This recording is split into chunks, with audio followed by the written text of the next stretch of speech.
안녕하십니까. 고양인터넷신문의 조인도 국장입니다.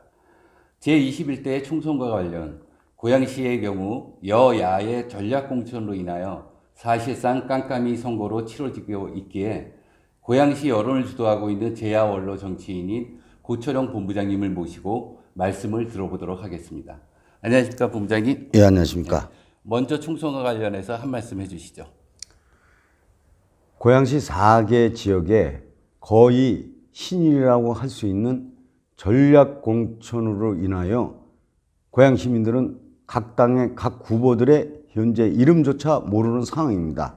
그런데다가 코로나19라는 대한민국의 전무후무한 위기 상황이 펼쳐지는 바람에 각 후보들이 사실상 대면 선거 운동을 중단한 상태입니다.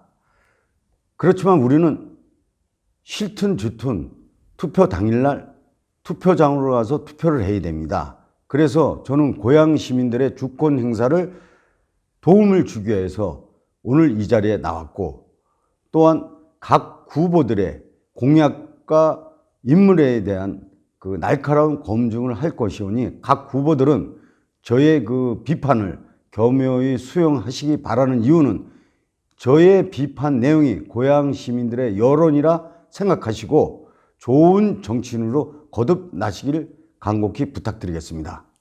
고양시 가불병정 지역구 판세는 차후 구체적으로 분석할 기회가 있으니 오늘은 거시적 관점에서 이야기를 들어보고자 합니다. 제21대 총선 고양시 진보와 보수의 우열을 따져봤을 때 어떻습니까, 본부장님?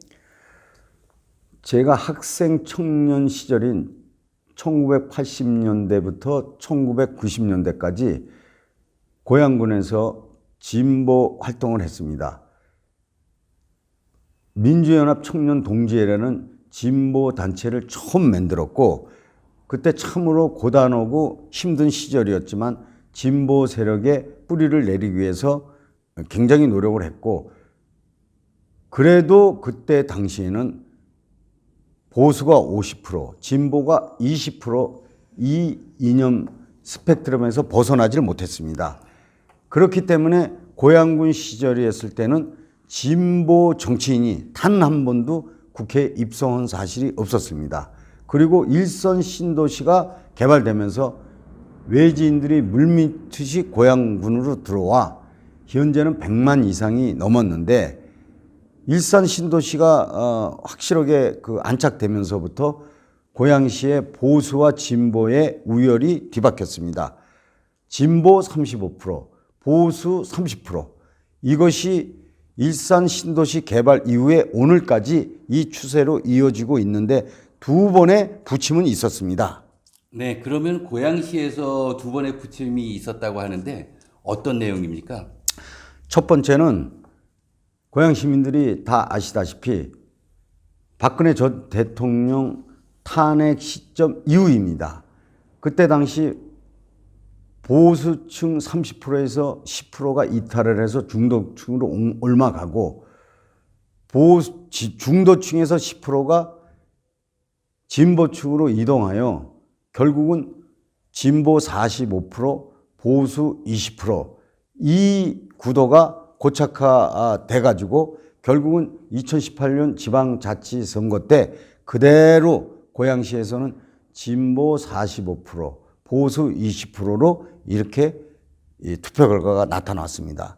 그리고 두 번째는 얼마 전에 터지기 시작한 조국 사태, 그리고 조국 사태에 이어서 계속 대한민국에 있어서는 안 되는 정치적인 이상한 상황들이 전개돼 가지고 결국은 고양시에서도 이 진보가 10% 이상 다시 중도층으로 이탈을 해서 진보가 다시 35%, 그 다음에 중도층에 있던 보수가 10% 보수 쪽으로 이동을 해서 보수가 30%, 이렇게 돼가지고 진보 35%, 보수 30%로 다시 고착화되기 시작했습니다.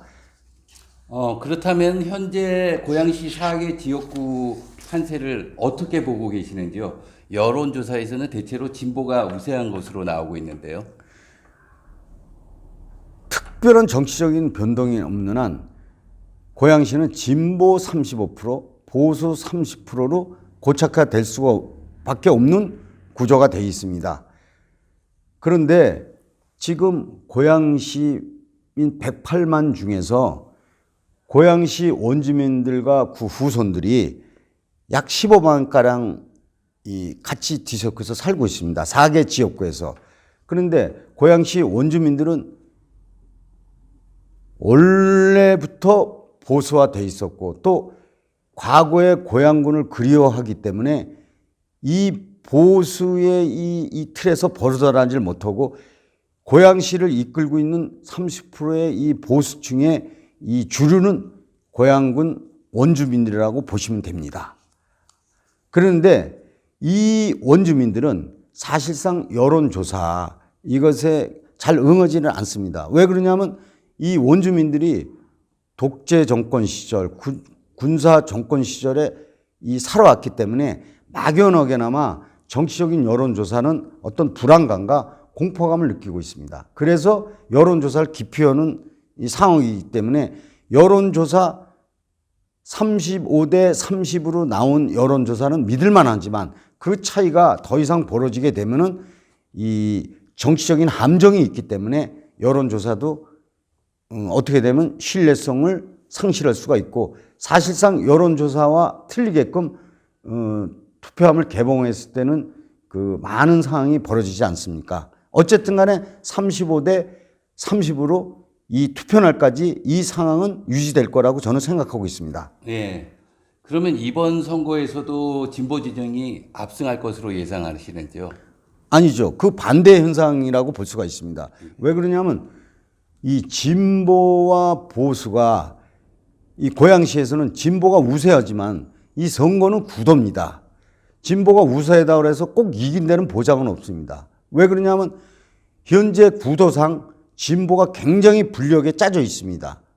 다시 말씀드리면 보수 진영인 미래통합당은 단일 대오를 구성돼서 똘똘 뭉쳐가지고 있습니다. 그래서 보수 이 표가 분열될 가능성은 하나도 없지만 대신에 진보 쪽에서는 이 더불어민주당과 정의당이 이 표를 갈라버리기 때문에 아무래도 정의당이 5% 이상은 가져갈 것 같습니다. 결론적으로 구도 싸움에서 이 더불어민주당이 이 약세를 보이고 이 미래통합당이 저는 우세라고 생각하기 때문에 그 미래통합당의 우세를 보는 겁니다. 그 다음에 둘째로는 이 코로나 사태가 지금 4월 6일, 코로나 사태 때문에 4월 6일까지 이 초등학교 등 이 개학을 미루고 있는데 만약에 코로나19 사태가 연장이 거의 되는 게 확실합니다. 그렇게 되면 4월 6일부터 2주간 또 유치원 비롯해가지고 개학이 연장되었을 때 30, 40대 더불어 지지층들이, 진보 지지층들이 그 가정주부들이 자녀들을 돌보느라고 사실상 투표에 기권할 가능성이 굉장히 큽니다. 이거는 진보 진영의 치명상입니다. 그래서 진보 진영이 굉장히 불려다. 세 번째는 바른미래당이라든가 국민의당 이 고양시 인사들이 지금 단일 대우를 결성하기 위해서 바른미래당에 속속 입당하고 있습니다. 이거는 뭐냐? 바른미래당과 국민의당이 지난 20대 선거 때 그 야당으로서 이 표를 분열을 했는데 이번에는 거꾸로 합치게 됐습니다. 따라서 이 바른미래당과 국민의당 이 지지자들 중도를 표방했던 지지자들의 이 표심이 이 미래통합당으로 이 옮아갈 가능성이 크기 때문에 저는 이번 선거에서 오히려 여론상으로는 이 진보 진영인 더불어민주당이 이 우세하게 나타나더라도 실지 표심은 이 미래통합당에 있지 않나 이렇게 저는 생각하고 있습니다. 그러면은 바른 진보 측이 좀 분발을 해야 되겠네요. 아, 그렇죠. 분발은 해야 되는데 지금 진보 측의 사정을 볼 것 같으면은 공천 후유증이 특히 고향 을 같은 경우는 나타나고 있습니다. 이 겉으로 보기에는 여론조사가 그럴듯하게 나타나지만 실제 이 여당은 이 조직이 가동 안 되면 굉장히 어렵고 야당은 이 바람 아닙니까? 근데 고향 을 같은 경우는 특별하게 이 여권 자체가 이 강도 높게 결집을 못하기 때문에 그런 거를 보더라도 일단은 그 더불어민주당이 이번에 고전을 하지 않을까 이렇게 생각합니다. 이번 총선을 바라보는 고양 시민의 느낌은 어떻습니까? 20세 때 진보 측에서 4개 지역구에서 싹쓸이를 했습니다. 그런 결과 결국은 그 보수를 지향하는 고양 시민들은 억울한 일이나 어려운 일을 당했을 때 사실 어디다 하소연할 때도 없습니다.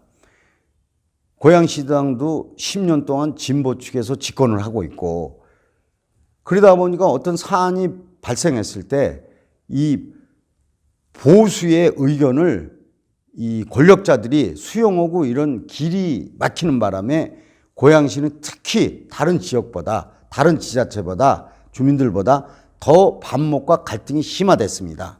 그래서 지금 고양 시민들이 그 들려오는 얘기들을 종합해 보면 이번 선거는 한쪽에 기울지 않고 여야가 공히 같이 함께 당선이 돼서 국회에 입성하면 좋겠다. 이렇게들 얘기를 합니다. 그래야만 고양 시민들의 이 좌우, 보수, 진보 이 갈등도 풀 수 있고 그래서 그런 차원에서 이번 선거는 더불어민주당이 보이는 것만 다가 아니니까 이런 고양 시민들의 밑바닥에 흐르는 민심 이게 천심이거든요.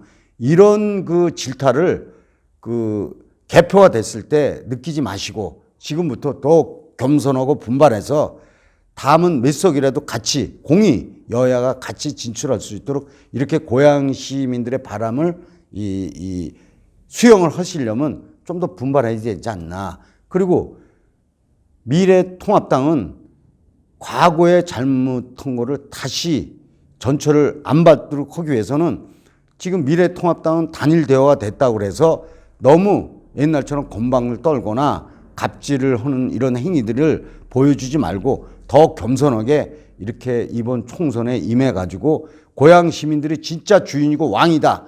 이런 자세로 그리고 출마자들은 고양 시민의 머슴이고 하인이다. 이런 자세를 갖고 이번 선거운동 임하고 이렇게 했으면 저는 바람이 없겠습니다. 또 고양 시민들이 원하는 건 바로 그거고 투표 끝나면 그 다음에 내가 왕이다. 이런 자세를 갖기 때문에 결국은 정치 불신이 오는 게 아니냐. 초심을 잃지 마시고 각 후보들은 고양 시민의 머슴이다. 하인이다. 이런 자세를 끝까지 견지하는 후보들은 이 민심을 얻을 거라고 저는 믿고 있습니다. 네, 말씀 감사합니다.